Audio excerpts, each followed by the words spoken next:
We promised we'd tell you the results, and here they are.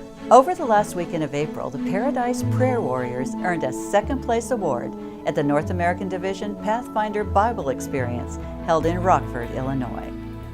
Hello, I'm Connie Vandeman Jeffrey, and this is All God's People. The 2019 PBE Division Finals drew a record-breaking 210 teams to Rockford, Illinois, located nearly 100 miles northwest of Chicago. This was the first time in PBE's history that more than 200 teams participated in the division-level testing. Approximately 3,500 people filled the sports complex of the Rockford Valley Community College, a number that shocked organizers.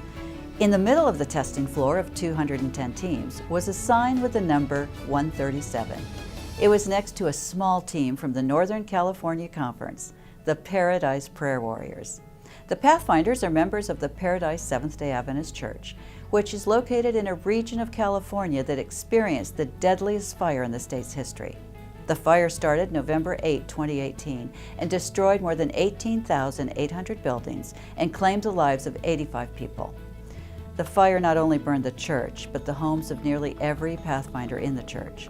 Only 4 homes of the club's 30 Pathfinders survived, and all 12 of the club's staff lost their homes. Each of the 4 Pathfinders representing Paradise at PBE lost their homes due to the fire, but they persevered and continued to meet and prepare for the Pathfinder Bible Experience, winning a first-place award at the Pacific Union level testing held in Fresno, California on March 23, and a second-place award at the Division Finals on April 27.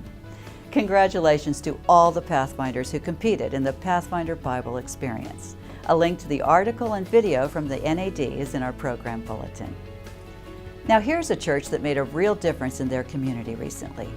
Tamarind Avenue Church in Compton holds about 1,000 people, and it was standing room only on April 25 when they opened their doors for a town hall meeting hosted by Congresswoman Nanette Berrigan to discuss the widespread problem of potholes in their community.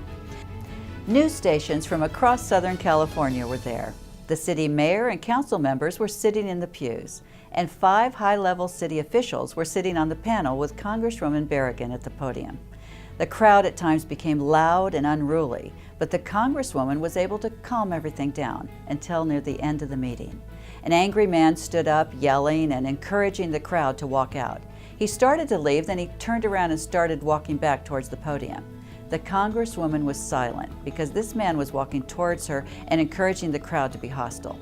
Pastor Lanston Sylvester took quick action. He walked to the podium and stood in front of Berrigan as a shield.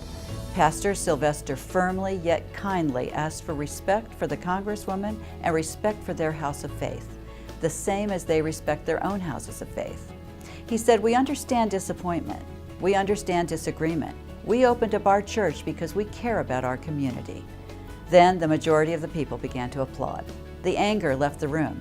God used that situation to show 1,000 people His power, His protection, and His presence. This pastor's tact and sensitivity diffused a very difficult situation.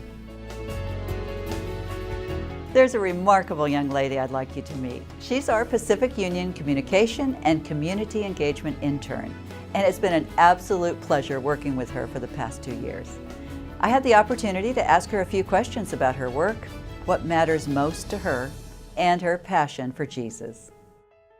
As an intern for the Pacific Union, I do a lot of writing, I manage social media, I help produce Pacific Sunrise and All God's People. I'm involved in the production of that as well, and various other tasks. Social media is a way to inspire and connect with people online. And if you are using your church Facebook page and you're active and you're showing people why it's important, why faith community is important, why it's important to believe and have beliefs, and you're connecting with people online and using social media well, it's digital real estate. It's a way to connect with people who might otherwise not even know that your church exists. I love getting to tell the pastors' stories and the teachers' stories and people who are doing neat things in the community. When I get to interview them and talk with them and then find out why they are passionate about what they do, I get to then take that story and share it with everybody else, and I love getting to do that. It's such a neat and rewarding opportunity. Thank you, Faith. When I listen to Faith and other young people with energy and passion for mission, I'm confident that we have nothing to fear for the future. Our church is in good hands. May you be encouraged this week by our Pathfinders and their passion for Bible study, by a church who chose to open their doors for a town hall meeting, and by young people like Faith, who show us what's in store for the church we love.